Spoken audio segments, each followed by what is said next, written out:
ஆஃபீஸில் சாமி கும்பிட்டதுக்கப்புறம் சரி என்னென்ன ஃப்ரூட்ஸ் இருக்குன்னு எடுத்து பார்க்கலான்னு பார்க்க ஆரம்பித்தேன். சரி அப்புறமா ஃபஸ்ட்டு பார்த்தோன்னா ஆப்பிள் இருந்துச்சு, வேறு லெவலில் இருந்துச்சு. அதுக்கப்புறம் பனானா, கோக்னட்லாம் இருந்துச்சு, வேறு லெவலில் இருந்துச்சு.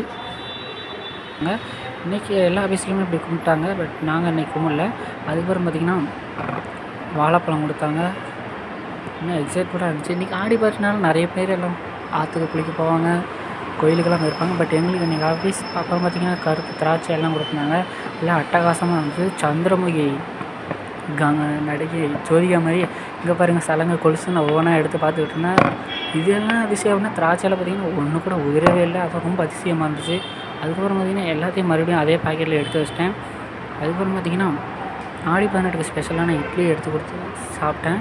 இட்லி வந்து அல்டிமேட்டாக இருந்துச்சு. ஃபஸ்ட்டு இட்லி பார்த்திங்கன்னா தேங்காய் சட்னி சாப்பிட்டேன். அதுக்கப்புறம் பார்த்திங்கன்னா சட்னி முடிஞ்சதுனால சாம்பார் சாப்பிட்லான்னு சரி சாம்பார் சாப்பிட்டேன்.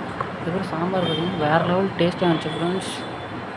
நீங்கள் இன்றைக்கி ஆடி 18க்கு என்ன ஸ்பெஷலாக சாப்பிட்டீங்க அப்படிங்கிறத மறக்காமல் கமெண்ட் பண்ணுங்கள். அப்புறம் பார்த்திங்கன்னா ஆடி 18க்கு இட்லி தான் ஸ்பெஷல்னு சொன்னாங்க. பட் இட்லி சாப்பிட்டு முடிச்சிட்டேன். சரி அதுக்கப்புறம் வெளியில் போய் வேறு ஏதாவது ஸ்பெஷலாக வாங்கி சாப்பிட்லாமேன்னு யோசிச்சுக்கிட்டே இருந்தேன்.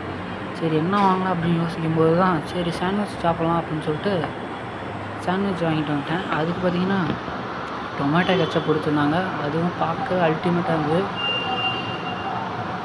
சரி சாண்ட்விச் அப்படியே கட்டி சாப்பிடாமன்னு சொல்லிட்டு முக்கோண சைஸில் கட் பண்ணிட்டேன். அதுக்கப்புறம் கட் பண்ணிட்டு அந்த சாஸை கட் பண்ணி மேலே கொஞ்சம் கொஞ்சமாக வச்சு சாப்பிட ஆரம்பித்தேன். டேஸ்ட்டு அல்டிமேட்டாக இருந்துச்சு. கொஞ்சம் கொஞ்சமாக ஊற்றினா வேறு லெவலில் இருந்துச்சு. டெக்கரேஷன் பண்ணி சாப்பிட்லாமே டெக்கரேஷன் பண்ணேன். அதுக்கப்புறம் எடுத்து சாப்பிட ஆரம்பித்தேன். டேஸ்ட் அல்டிமேட்டாக இருந்துச்சு ஃப்ரெண்ட்ஸ். நீங்கள் இந்த மாதிரி சாண்ட்விச் சாப்பிட்டீங்கன்னா மறக்காமல் கமெண்ட் பண்ணுங்கள். ஓகே ஃப்ரெண்ட்ஸ், பாய்.